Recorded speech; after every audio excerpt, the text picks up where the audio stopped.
Welcome to the Nikki Clarke Show live on Go Live TV. How's everyone doing? Fantastic, fantastic. It is so thrilling to be back in the studio, and today marks the second day where people can actually have the choice of wearing this covering or not. So it just feels good to see everybody's face, smiling faces, and back again to share some more transformational stories.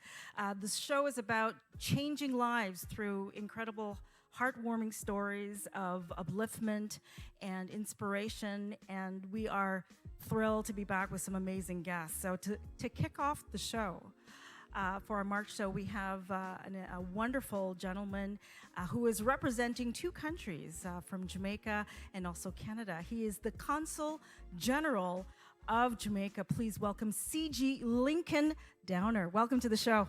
Thank you so much, Nikki. My pleasure.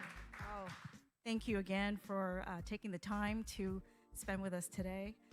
So as I was sharing, the show is, it's about getting to know a little bit more about the person and the story behind the person. So I would love to know your journey to becoming a Consul General. That's such a heavy responsibility in what you do, but how did you get there? Well, first, my teacher from St. Mary High School said to me, well, given that you're good at Spanish and history, that I should study international relations. So after leaving St. Mary High, I went to Wolmer's, and there I did accounting, Spanish, and history, and then went on to the University of the West Indies, studied international relations, and then joined the Foreign Ministry in 1995. So last year was 26 years in the service. Excellent. Congratulations. Yes. 26 years of service. No looking back. So, but it all started with a teacher pouring into you and Yes. recognizing your abilities early. That was very important, and this is the value of education and mentorship. And so I was really glad to have reconnected with him 2 years ago when I was announced as the Consul-General to say, well, remember this conversation? and so interestingly, my mom taught him as well in primary school in Fort Maria. So it's just really about continuity. It is, and I also come from a background of education. I'm an educator. My mother is a retired teacher, so it's in the blood. Yes. And it really, truly is a calling, and there's so many destinies tied to, the gift of teaching, and you see the great manifestations of what it can bring. So Consul General, Yes. for those who don't know, and I'm learning, what exactly is the responsibility? What kind of services are tied to that? The Consul General is a position which is a representative of your country. And in this case, it's at the municipal level here in Canada. So we have a High Commissioner that's accredited to the federal government of Canada. But my remit is the Greater Toronto, Hamilton, Niagara areas. That job territory. it's a huge responsibility. You're talking around over 250,000 Jamaicans. So we provide documentation services. So we do passports, visas, citizenship.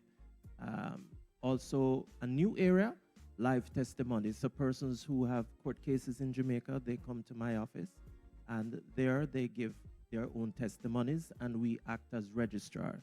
We also are involved in business facilitation and tourism promotion. And we, given the wide remit of this job, I take pleasure in connecting with our Jamaican Canadian organizations. And that is a lot in terms of the functions. And so I expect that with the opening up of Canada, I'll have much more, especially with our independence celebrations coming up, our 60th. So I'll be traveling right across the GTHNA. Excellent, excellent. And that's a wonderful segue in what I was actually going to ask you. As you see the coat of arms out of many one people and the Jamaican flag in the back, 60-year anniversary of Jamaica's independence. So there are many events, I imagine, that are going to be coming up throughout the next few months. August 6th. Yes, we actually start here in Toronto in May, and we're hoping to have a launch as well as an exhibition. I'll hold that for now, as we're in discussions with the Jamaica Tourist Board. But we officially start with a church service on July 29 and a flag raising ceremony downtown. And thereafter, I'm looking forward to the lighting of Niagara Falls on August 6th at 10 p.m. And we'll also have a cultural evening with McMaster University in September, of course, honoring Miss Lou. And it's called Canada-Jamaica Connection Talk Your Talk. That's exciting. I don't want to miss Niagara Falls being lit up in gold, green, and black. That's going to be something. Yes. Yes. And in addition to these, we actually have other endorsed events. So some of the carnivals coming up, and there's a show called Follow Fashion, which is going to be at the JCA. And JCA is celebrating 60 years as well, so they'll have their gala. And so what this is, it's a community involvement, community engagement.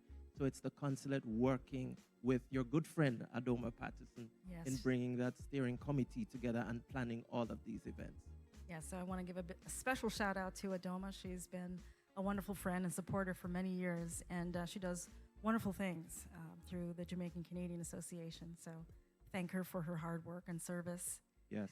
Excellent. So how often do you visit Jamaica? Like, how often do you go back? And well, since I came in August of 2020, I've only been back once.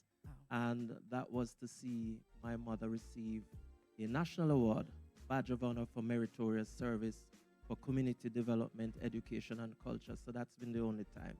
It was a flying visit, just 2 weeks. And you know, visiting Jamaica, that's not enough time. That's not enough time. No. So you're due for a visit. Yeah. But this year will be challenging, but we'll see. You'll see if you can get some time to spend with family there. And where is the family? Is it spread out throughout Jamaica? In St. Mary. St. Mary. St. Mary. Actually, I grew up in Port Maria and then Highgate. But my mom lives in Galena, and my dad lives in Highgate, and my sister lives in St. Catherine. Okay. Yes. I have family in St. Catharines too, near Barton's. Yes. And St. Elizabeth connection, Black River as well. So so I hope to be there in June, but be back back in time for all the wonderful activities.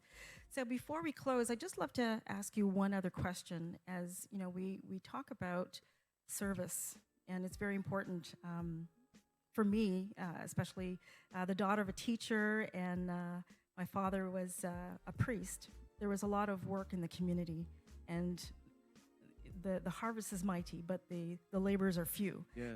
So what can you say about giving your time and telling, just encouraging people to offer their volunteer time? How important is it? That is exceedingly critical for us, and the Jamaican Canadian community is very good at it. We have well over 30 or maybe close to 50 organizations who support communities here in the GTA as well as back home, but particularly in health and education.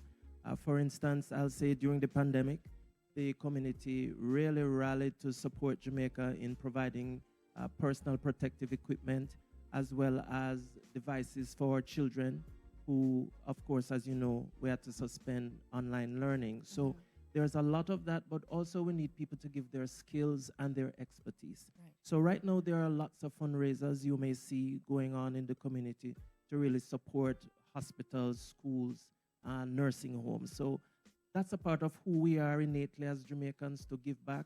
As our motto say, we must play our part in serving our human race. Excellent. Thank you so much. Pearls of wisdom. Thank you. And C.G. Downer, could you please tell us how people can connect with you on social media? Sure. They can connect with us via Facebook, Consulate-General of Jamaica, Toronto, Instagram, CG Jam Toronto. Okay, excellent. Thank you so much for your time. Really appreciate it, and I look forward to all the upcoming events Thank to you. celebrate Jamaica's 60th anniversary. Thank Awesome. you. My All pleasure. right. Thank you. We'll be back.